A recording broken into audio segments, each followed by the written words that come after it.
Bismillahirrahmanirrahim. Assalamualaikum warahmatullahi wabarakatuh. Alhamdulillahi rabbil alamin. Wabihi nasta'in wa ala umurid dunya waddin. Wassalatu wassalamu ala asrafil anbiya'i wal mursalin wa ala alihi wa sahbihi ajma'in. Amma ba'du. Perkenalkan, nama saya Diana dari Fakultas Hukum Keluarga Islam dari kampus Tisnu Nusantara Tangerang. Dosen pengampu Kiai Haji Mahrus Silah untuk memenuhi tugas UTS semester 1 Fikih Ubudiyah. Faslun utawi iki ku sawiji pasal asbabu tayamumi salah satun ari pirang-pirang sebab tayamum eta aya 3. Faqdul mai kahiji ku sebab eueuh cai, wal marodu jeung kadua gering, wal ihtiyadu ilaihi katilu butuh kana cai, li'atoshi hayawanin muhtaramin karena haus hewan anu dihormat. Sebab-sebab diperbolehkannya tayamum itu ada 3. Pertama, karena tidak adanya air. Yang kedua yaitu sakit.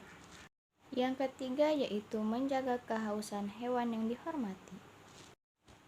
Contoh yang pertama itu karena tidak adanya air. Seperti ini teman-teman. Misalkan lagi kemarau panjang dan di mana-mana pun pasti air akan kering dan tidak ada air di situ pun untuk kita melakukan wudhu. Nah, di situ kita boleh mengganti wudhu dengan bertayamum. Yang kedua yaitu karena sakit. Contohnya gini nih, misalkan kita punya luka.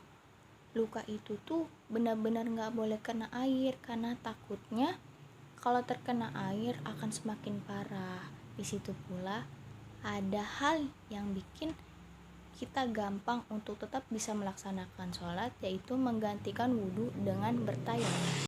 Yang ketiga yaitu menjaga kehausan hewan yang dihormati. Seperti apa sih? Nih contohnya, misalkan kita punya air 1 ember, hanya ada 1 ember saja. Nah setelah itu posisinya itu kita sedang kemarau, sedang kering tanah pun ya. Nah setelah itu ada hewan yang dihormati itu contohnya sekarang adalah ayam. Ayam itu misalkan haus ingin minum.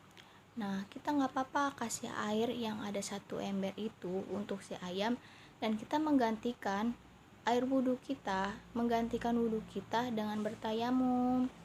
Hewan yang tidak dihormati termasuknya ialah ada 6. Apa itu? Mari kita bahas. Goirul muhtarami sitatun, tarikus sholati, wazanil muhsonu, wal murtaddu, wal kafirul harbiyu, wal kalbul akuru, wal hinziru.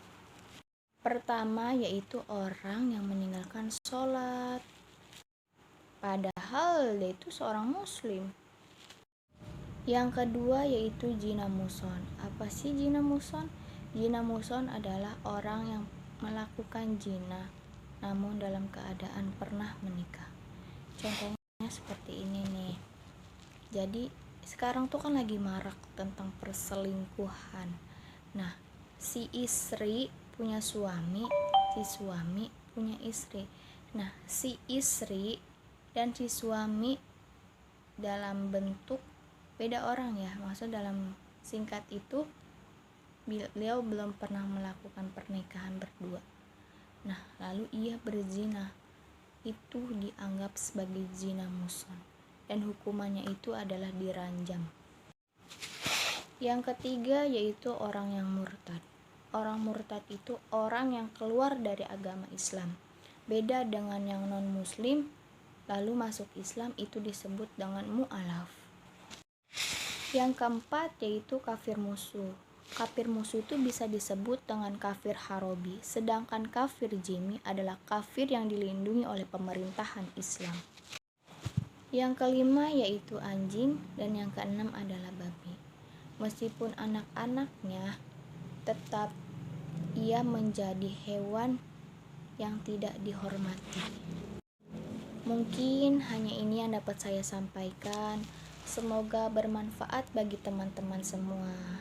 Akhirul kalam, wallahul muwaffiq ila aqwamit thoriq. Wassalamualaikum warahmatullahi wabarakatuh.